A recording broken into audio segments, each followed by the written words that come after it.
hörmetli qarindoshlar, Sharq Turkiston Surgundi hukumati televiziyasining xabarlar programmasida ko'rishinglarni qizg'in qarshi olamiz.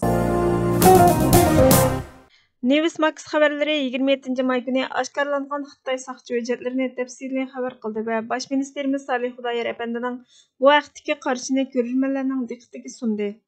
Bosh ministerimiz Salih Xudoyor apandi xatırla oshkorlagan hujjatlarning 4 yildan buyon dunyodagi davlatlarga e'tirof qilish, to'xtatish uchun unumli harakat qo'llanishga chaqirib kelayotgan Xitoyning Sharq Turkistondagi Uyg'ur va boshqa turkiy millatlarga qarata yurgizib kelayotgan inkor qilg'ili bo'lmaydigan irqiy qirg'inchiligining isbotlari ekanligini, Xitoyning yillardan beri jazo lagerlarini inkor qilib, ixtiyoriy tarbiyalash markazlari deganligini, fotograflar va arxivlarning Xitoyning deginining reallik emasligini isbotlaganligini, Xitoyning qilayotgan bu vahshiyliklarining Birlashgan Davlatlar Tashkiloti irqiy qirg'inchilik ahdnomasida belgilangan aslo qayta takrorlanmasin deb va'da bergan irqiy qirg'inchilikdan iborat ekanligini, Birlashgan Davlatlar Tashkiloti Inson haqlari kengashining a'zosi bo'lgan Xitoyning 21-asrda sodir qilayotgan bu irqiy qirg'inchiligining jazolantirilmaganligini, ba'zi millat vakillari, savdogarlar hatto rahbarlarning Xitoyning jazo lagerlarini inkor qilganligini yoki bu haqda hech qanday savodga ega emasdek yoki Xitoy yurgizayotgan irqiy qirg'inchilik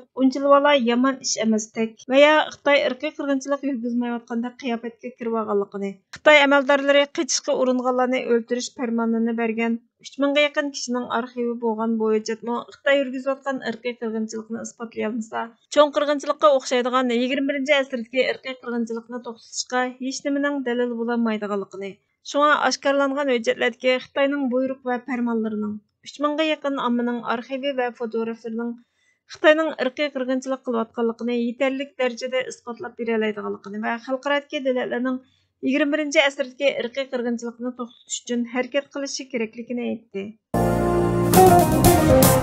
Erkin Osiyo radiosining 27-maydagi xabariga qaraganda, Xitoy Ili Pedagogika universitetida ishlagan tantarbiya treneri Uyg'ur artisti Abduvali Jarilayevning o'g'li Baxtiyor Abduvalini 2017-yili tutqun qilgan.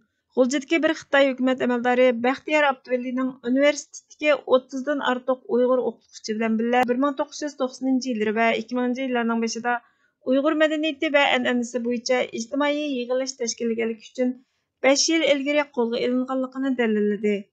Bu faoliyatlar odatda she'r, muzika, usul va suhbatni o'z ichiga oladigan. Ularning mashrablari G'uljidagi texmi ko'p Uyg'urlarni Uyg'ur urf-odatini qadrlashga ilhomlantirg'achqa Xitoy Kompartiyasining siyosatiga mos kelmaydi deb qaralgan. Hozir Turkiyada yashaydigan Yasinjon ismli g'uljilik sobiq ma'rifchi Erkin Osiyo radiosiga 1997-yili universitet mashrab a'zolari futbol musobaqasi o'ynaydigan tantarbiya maydonini suv besib ketganda Baxtiyor Abduvalining Xitoy amaldorlarini tanqid qilganligini aytgan. Aradan 25 yil o'tgandan keyin Xitoy jamiyat amonligiga ta'sir yetkazdi deganni bahona qilib Baxtiyor Abduvalini tutqun qilgan. Baxtiyor Abduvali yana maktab hovlisida shaxsiy oshxona ochgan bo'lib, bir qism mayib o'quvchilarga haqsiz tomoq bergan ekan. Uningdan boshqa dadasining yozmalarini saqlagan ekan. Yasinjonning aytishicha, universitetdan qo'lga olingan yana bir ma'rifchi Abdurish Tamib Baxtiyorning oshxonasida ishlagan ekan. Payg'ambarimiz sallallohu alayhi vasallamning bir oy Ramazon tutib, kechida duo qilganga qaraganda, bir kecha kunduz vatanni qo'g'dash uchun navbatda turish afzal. Agar navbatda turish jarayonida o'lib ketsa, qilgan ishlarining ajri, rizqi davomlashadi va qabrdagi so'roq farishtalaridan xotirjam, bexabar bo'ladi deganligi Muslim rivoyatida bayon qilinadi. Vatanni tajovuzchidan qutqizish uchun o'z mas'uliyatini ado qilishning ta'xirsizligini his qilish, vaqtdan unumli foydalanish, masalani hal qilishning eng yaxshi chorasini tepish, shaxsiy manfaatdan voz kechish, izchil turda harakat qilish lozim. Hurmatli ko'ruvchilar, xabarlarimizni ko'rganlar uchun ko'p rahmat.